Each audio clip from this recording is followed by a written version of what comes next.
নমস্কার, আমি শাশ্বতী। সবাইকে জানাই আন্তরিক শুভেচ্ছা। সবাই সুস্থ থাকুন, ভালো থাকুন, আনন্দে থাকুন, আনন্দে রাখুন। এটা আমরা গিয়েছিলাম আদিযোগী, ব্যাঙ্গালোরে আদিযোগী। কোয়েম্বাটোর আদিযোগী তো অরিজিনাল, তো এটাও সদ্গুরুরই একটা তো সেখানে গেছিলাম। হঠাৎ করে প্ল্যান হলো, ছেলের দুই অফিস কলিগ এসেছিলো, একজন চেন্নাই থেকে, একজন পুনে থেকে। তো তাদের সাথে তাদের গাড়িতে গিয়েছিলাম। তো সেই ছবিগুলোই চলছে। তার সাথে আমি গতকালের যে টপিকটা ছিল সেটা দিয়েছিল রঞ্জনা সেনগুপ্ত চ্যানেলের রঞ্জনা, আমাদের বন্ধু রঞ্জনা। কতগুলো কথা ছিল উল্টো করে বলার জন্য, সেটা পরে বলছি। আর তার সাথে একটা ছিল উপুর হস্ত। উপুর হস্ত বলতে আমরা যে কোনো দেবদেবীর যখন মূর্তি দেখি, তাদের কিন্তু সবসময় হাতটা উপরই থাকে। তারা সবসময় দিচ্ছেন, তাদের হাত কখনো কিন্তু কিছু নিচ্ছেন এরকম নয়। তো দেবদেবী তো আমাদের কাল্পনিক মূর্তি। অ্যাকচুয়ালি যেটা আমরা ঈশ্বর মানি, ভগবান মানি, পরমাত্মা মানি, পরম পিতা মানি, সেটা একটা শক্তি। সেই শক্তির মধ্যে সবসময় যেটা রয়েছে সেটা হচ্ছে দেবার শক্তি। মানুষকে উপর হস্তে তারা দিয়ে যাচ্ছেন। কি দিচ্ছেন? শক্তি তারা দিয়ে যাচ্ছেন, দিচ্ছেন জ্ঞান, দিচ্ছেন আলো। আমরা যখন জন্মাই তখন আমাদের মধ্যে, আমাদের সোলের কিন্তু এই সবকটা গুণই থাকে। কিন্তু যত আমরা বড় হতে থাকি, যত আমাদের মানে এই পৃথিবীর বুকে আমরা চলাফেরা করি, তত আমরা যেন এগুলোকে হারিয়ে ফেলেছি বা কোথাও বন্ধ করে রেখেছি। আমাদের মনেই থাকে না যে আমাদের ভেতরেই এগুলো রয়েছে। তার ফলে আমরা শুধু চাইছি আর চাইছি, ভালোবাসা চাই, শান্তি চাই, সাহস চাই, শক্তি চাই, ধৈর্য চাই, সহ্য চাই, সব কিছু আমরা চাইতে থাকি, সম্মান চাই। কিন্তু সব কিছু আমাদের মধ্যে রয়েছে। আমরা সব সময় উপরহস্ত হয়ে মানুষকে দিতে পারি। মানে যে আমার কাছে আসছে, আমরা ঈশ্বরের কাছে কেমনভাবে গিয়ে দাঁড়াই। আমরা তো ক্ষমা, তার কাছে মানে জোর হাতে প্রার্থনা করি আমাদের কিছু দেওয়ার জন্য। তো সেরকমই আমাদের সামনে যখন কোনো মানুষ আসছে, সে যখন মানে কিছু চাইছে, সেখানে আমরা অবশ্যই আমাদের ভেতরে যদি জিনিসগুলো থাকে, আমরা তাদেরকে উপরহস্ত হয়ে দিতে পারি। শুধু যে মানে ম্যাটেরিয়ালিস্টিক জিনিস তা নয়, ভেতরকার জিনিসও তো থাকে, ভালোবাসা, সম্মান, সবই আমাদের মধ্যে রয়েছে। আমরা উপরহস্ত হয়ে দিতে পারি, কিন্তু আমরা সেগুলো ভুলে যাচ্ছি। যেগুলো আমাদের মধ্যে আছে আমরা দিতে পারি, আমরা উপরহস্ত হতে পারি, সবটাই আমরা ভুলে যাচ্ছি। ভুলে গিয়ে আমরা শুধুই চাইতে থাকি, খুঁজতে থাকি, যেন মনে করি যে আমাদের এগুলো পেতে হবে। বাইরের জিনিসের মধ্যে দিয়ে আমরা সবসময় চাইতে থাকছি, সেটা মানুষের কাছেই হোক বা সমাজের কাছেই হোক বা যেখান থেকেই হোক, আমরা চাইছি। কিন্তু আমরা উপরহস্ত হতে পারি, এটা আমাদের মনে রাখতে হবে। আমাদের এটা একদম ইনবিল্ট রয়েছে সব কিছু। ঈশ্বরের গডলি যে ক্যারেক্টারগুলো ছিল, আমরা আগের যে সত্যযুগ ছিল, সেখানে সমস্ত ক্যারেক্টার গডলি ক্যারেক্টার ছিল। তাদের কখনো কিন্তু তাদের মধ্যে এই সমস্ত গুণাগুণ ছিল।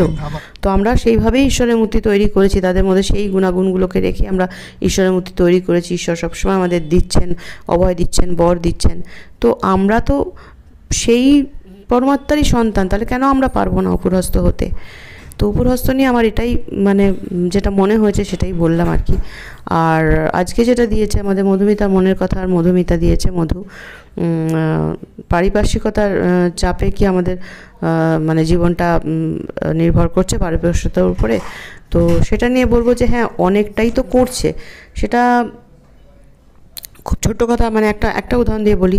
এই যে আজকালকার দিনের বাচ্চারা এইভাবে মানুষ হচ্ছে, প্রথম জন্ম থেকেই 1.5-2 বছর বয়স থেকেই পিঠের উপরে ভারী ব্যাগ নিয়ে তারা ছুটছে। তাদের না খেলা, না ধুলা, না কোনো কিছু, শুধু পড়ো পড়ো পড়ো। এবং বাবা মাও তাদেরকে সেইভাবেই চাপ দিচ্ছে। কেন কি? সমস্তটাই তো আমাদের সামাজিক পরিকাঠামোর উপর নির্ভর করছে। তো আগেকার দিনের বাচ্চাদের তো এইভাবে মানুষ করতে হতো না। তারা কি বেঁচে থাকেনি? তারা কি চাকরি করেনি? তারা কি কাজকর্ম করেনি? তারা কি খাওয়া দাওয়া, সংসার করেনি? সবই তো হয়েছে। কিন্তু আজকের যে চারিদিকে ইনফ্রাস্ট্রাকচার যেটা আমাদের রয়েছে, তার জন্য কিন্তু আমাদের এটা করতে হচ্ছে, কিন্তু করতে আমরা বাধ্য হচ্ছি। তো এটা একটা ছোট্ট উদাহরণ। এরকম প্রত্যেকটা জিনিসই যদি আমরা দেখি, যে প্রত্যেকটা জিনিসই কিন্তু আমাদের পারিপার্শ্বিকতার চাপে আমাদের জীবনের অনেকখানি মানে দিকটা বদলে গেছে, চলার পথটা বদলে গেছে। কিন্তু আমার কথা হচ্ছে যে পারিপার্শ্বিকতা কাদের নিয়ে, সমাজ কাদের নিয়ে, সবটাই তো আমাদের। আমরাই তো সেই সমাজের অংশ। সেইটাকে যদি ঠিক করতে হয়, তাহলে কারা করবে? আমরা যদি কারোর উপরে দোষ চাপিয়ে দিই যে এরকমের জন্য আমাদের জীবনটা এরকম হয়েছে, তো কার উপরে দোষটা চাপাবো? মানে কোনো একজন ব্যক্তি কি এটা করছেন তা তো নয়। আমরা সবাই মিলে একটা সমাজ, একটা রাষ্ট্র, একটা দেশ, সব কিছু তো আমাদেরকে নিয়েই। তার মানে আমরাই সেরকম চেঞ্জ হয়ে গেছি। তার মানে আমাদের মধ্যেই সেই চেঞ্জটা এসছে বলে আজকে আমাদের পরিকাঠামোতেও সেই চেঞ্জটা এসছে। সব কিছুই কিন্তু নির্ভর আমাদের উপরেই। আমরাই সব কিছু করেছি, আমরাই আমাদের চিন্তা মানসিকতা সব কিছু বদলে ফেলেছি। সেখান থেকে আজকের এই জিনিসটা আসছে। তো এবারে এটা কি একদিনে কখনো বদল করা সম্ভব না। যেটা তৈরি হয়ে গেছে, দিনকে দিন এটা তৈরি হচ্ছে। আজকে চাকরির বাজার বলি, যে কোনো কিছু অর্থনৈতিক যে কোনো ব্যাপার বলি, পড়াশুনো যে আমরা এই যে এত পুঁথিগত বিদ্যা নিয়ে বড় বড় সার্টিফিকেট হাতে নিয়ে, তাও কি হচ্ছে? সব কি সুরাহা হচ্ছে না তো।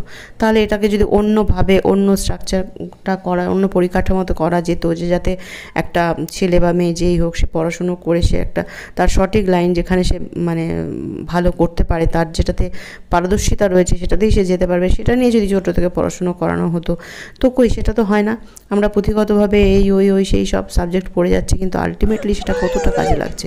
তো অতএব একদম গোড়া থেকেই গলদ যেটা বলা হয়, সেখান থেকেই গলদটা তৈরি হয়ে আসছে।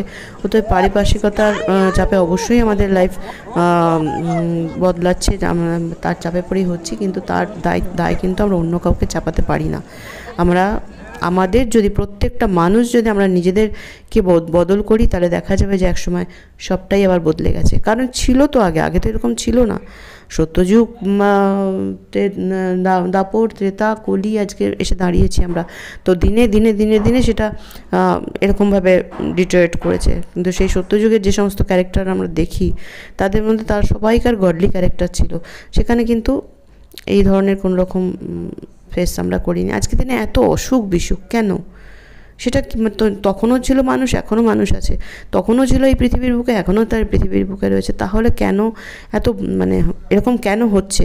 এবার বলবে যে তখনকার দিনে ভেজাল ছিল না। কেউ যখন বলে ও তো বয়স্ক মানুষরা তো ভেজাল খায়নি, আমরা ভেজাল খেয়ে মানুষ হচ্ছি। তাই তো ভেজালটা দিচ্ছে কারা? অন্য কেউ তো নয়, দিচ্ছি তো আমরাই।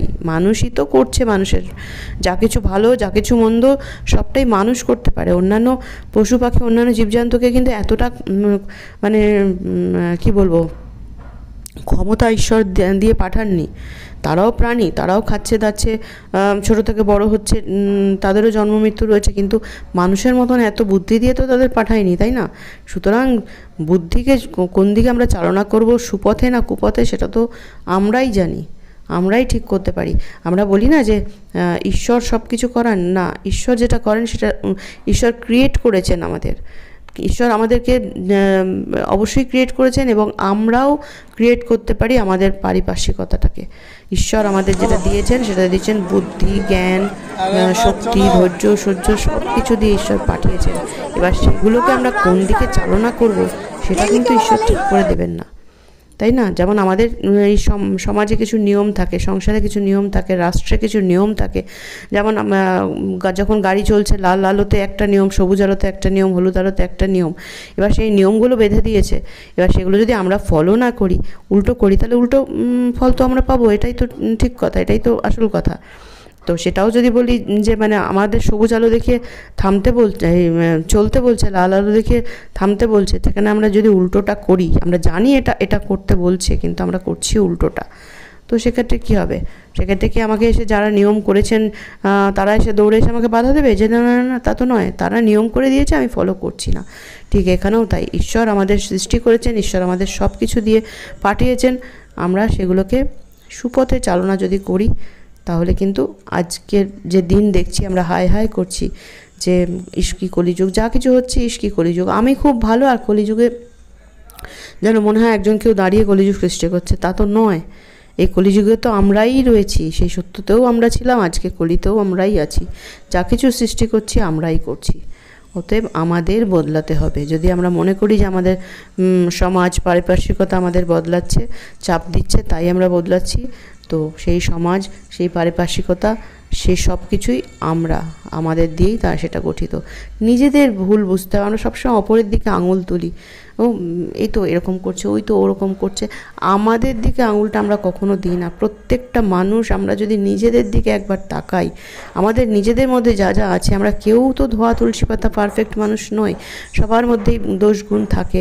তো কারোর কম কারোর বেশি পার্সেন্টেজটা দেখতে হয়। তো সেইটা যখন আমরা নিজেদের দিকে যদি তাকাই, সেটাকে যদি একটু একটু করে সংশোধন করতে থাকি, কালকে যা ছিলাম আজকে তার থেকে বেটার হব, আগামীকাল তার থেকে আরও বেটার হব, এটা যদি করি, প্রতিটা মানুষ যদি নিজের দিকে তাকাই, অন্যের দিকে আঙুল না তুলি, তাহলে আমরা প্রত্যেকেই রেকটিফাইড হব।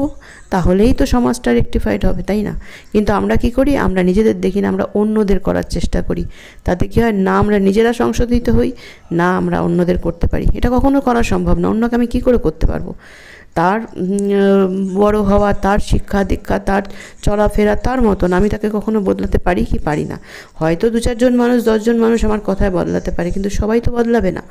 অতএব প্রত্যেকের নিজেদের দিকে আঙুলটা দেখা উচিত। নিজেদের রেকটিফাই করলে আমরা এই জায়গা থেকে বেরোতে পারবো। এটাই আমার আজকের এতে বলার ছিল, মধুমিতা। আর এটা হচ্ছে আদিযোগীতে সন্ধ্যে 7টার সময় হয়, লেজার শো হয়। সেই লেজার শোটা দেখছিলাম, খুব সুন্দর। এটা শুধু লেজার শোটা আমি একটা ভিডিও করেছি, কিন্তু যদিও সেটা কপিরাইট এসে গেছে, ওখানকার যে মিউজিক ছিল সেটা আমি রেখেছি, সেখানে আমি করে দিইনি, সাইলেন্ট করে দিইনি।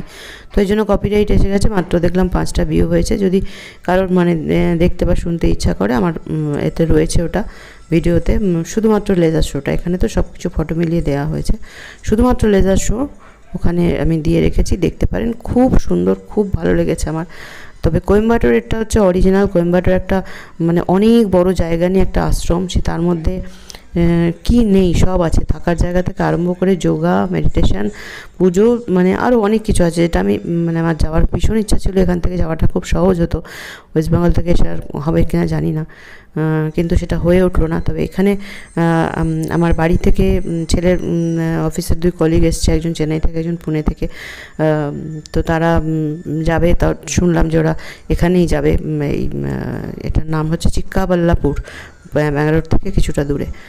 তো আমি ভাবছিলাম মনে মনে যে আমার এটা যাবার ইচ্ছা, কোয়েম্বাটোর তো হলোই না, এটাতেও যাবার ইচ্ছা ছিল, কিন্তু এখানে প্রাইভেট কার না থাকলে তো যাওয়া যায় না, একটু অসুবিধা আছে যাতায়াতের। আমার এখানে প্রাইভেট কার নেই। তো তখন ভাবলাম যে ওদের গাড়ি যাচ্ছে, ওর যে এসছে সে গাড়ি নিয়ে এসছে, তো ওদের গাড়ি আমার বাড়ির সামনে থেকে যাবে, আমার ছেলেকে তুলে নিয়ে যাবে, আমি যেতে পারবো না। আমি খুব বলছিলাম মহাদেবকে যে ভীষণ আমার ইচ্ছা।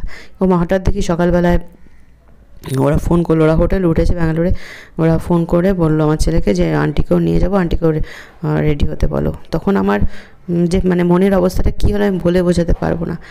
যে সত্যি মন থেকে যদি চাওয়া যায় না, তো ঈশ্বর ভীষণভাবে কথা শোনেন, ভীষণভাবে। কোনো কথাই ছিল না। আমার ছেলেও অবাক হয়ে গেল যে মা তুমি আমাকে বলেছিলে। ও বলছিল না এটা অফিসের হচ্ছে, তোমাকে আমি সেখানে কি করে বলি, ওরা এখন বলা যায় না। 3জন ম্যানেজার মিলে ওরা যাচ্ছে, ও আর ওর 2 বন্ধু। সেখানেও মাকে নেবে, এটা তো বলা সম্ভব নয়। তো বলতে পারিনিও, কিন্তু ওরা কিভাবে জানি বলল, ওদেরকে মহাদেব মনে করিয়ে দিল কিছু একটা কথা। বললো যে আমার ছেলে বোধহয় একসময় ওদের কাছে গল্প করেছিল, মায়ের এই কোয়েম্বাটোরে এটা দেখার খুব ইচ্ছা, চিকবাল্লারপুর দেখার খুব ইচ্ছা, কিন্তু এখানে গাড়ি নিয়ে বলে যেতে পারছি না, কোয়েম্বাটোরটাও হচ্ছে না। সবাই নিয়ে এটা অনেক আগে ওদের সাথে বোধহয় কখনো গল্প করেছিল। আমি মহাদেবকে বললাম, আর মহাদেব ওদের বোধহয় মনে করিয়ে দিল যে এই কথাটা। তখন বললো যে তোমার মা বলেছিল এরকম, মনে আছে, তোমার মাকেও নিয়ে চলো, রেডি হতে বলো। তো যদি কেউ বলে এটা কাকতালীয়, আমি মনে করি না। আমি মনে করি যে এটা উনি কথা শুনতে পান মন থেকে যদি ডাকা যায়। এটা আমার জীবনে অনেকবার হয়েছে, অনেক সময় অনেক ক্ষেত্রেই হয়েছে, কিন্তু এটা একদম ইমিডিয়েট, এক রাতের মধ্যে আমি পেলাম যে বাবা আমার কথা শুনলেন। আমার ভীষণ যাবার ইচ্ছা ছিল, ভীষণ দেখার ইচ্ছা ছিল। এটা খুব ভালো ঘুরেছি, খুব ভালো দেখেছি, সত্যি জায়গাটা অদ্ভুত সুন্দর। ইচ্ছা রইল কখনো কোয়েম্বাটোরে আসার, বাবা যদি টানেন নিশ্চয়ই আসবো। শিরডি সাই বাবার দেখারও আমার ঠিক এরমভাবেই ইচ্ছা ছিল। কোনোদিন আমার বাড়ি থেকে হতো না ওটা দেখা। তো হঠাৎই 2019 সালে সম্ভবত বা 2018-তে আমার কলকাতার বন্ধু ফোন করে বললো আমি বম্বে যাচ্ছি আমার বোনঝির বাড়িতে, তুমি যদি পারো ব্যাঙ্গালোর থেকে বম্বে চলে আসো, আমরা ওখান থেকে গাড়ি নিয়ে শিরডি সাই বাবা যাবো। তো আমি এক কথায় ব্যাঙ্গালোর থেকে বম্বে যাওয়া 18 ঘন্টার বাস জার্নি। ও ফ্লাইটে তখন তো যেতে পারবোই না একদিনের মধ্যে অত টাকা দিয়ে। তো ট্রেনের ব্যাপারটা টিকিট কাটা মুশকিল। আমি বললাম দেখ বাসে আছে কিনা, তো সত্যি একটা ভালো বাসে টিকিট পেয়ে গেলাম। 18 ঘন্টা জার্নি করে আমি ওখানে গিয়ে পৌঁছালাম এবং শিরডি সাই বাবার দর্শন হলো। গাড়ি করে গেলাম এবং সেখান থেকে ত্রম্বকেশ্বর গেলাম।